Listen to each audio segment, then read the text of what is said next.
And there's deep uncertainty in the Latrobe Valley, where up to 1,000 power workers are wondering how to make the move into different jobs.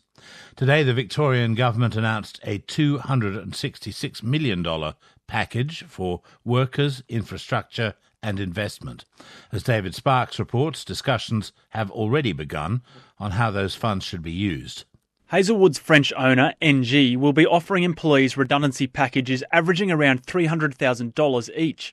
And while a few will be ready to retire, a large number will need to find new jobs. That won't be easy because in nearby Morwell, unemployment is already at 20%.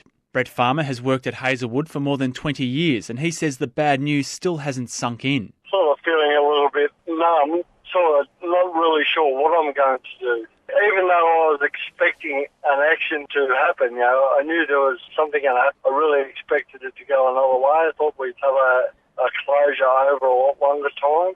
Mr Farmer says he's closer to retirement age than most of his workmates and hasn't decided whether to search for a new job. He believes his colleagues have skills that would make them valuable to new employers, but he's worried about what jobs there'll be. I know governments are all pledging money and all this sort of stuff and pledging support, but until you see the rubber on the road, it's always just promises. Do you feel that the government has a responsibility to step in and help workers find new jobs?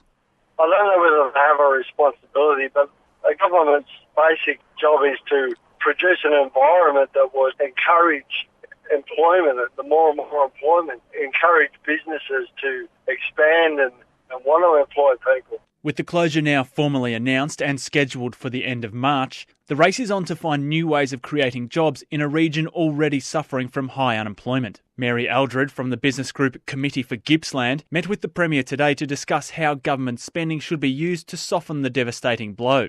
I think infrastructure has to be key to this.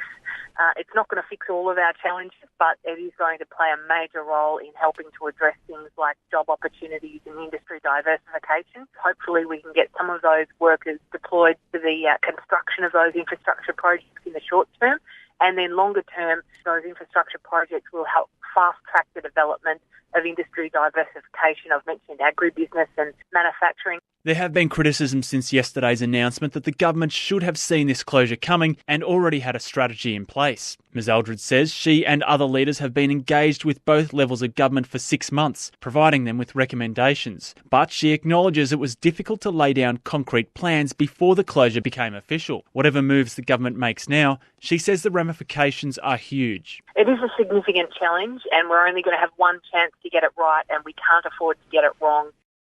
Mary Aldred from the Committee for Gippsland, ending that report by David Sparks.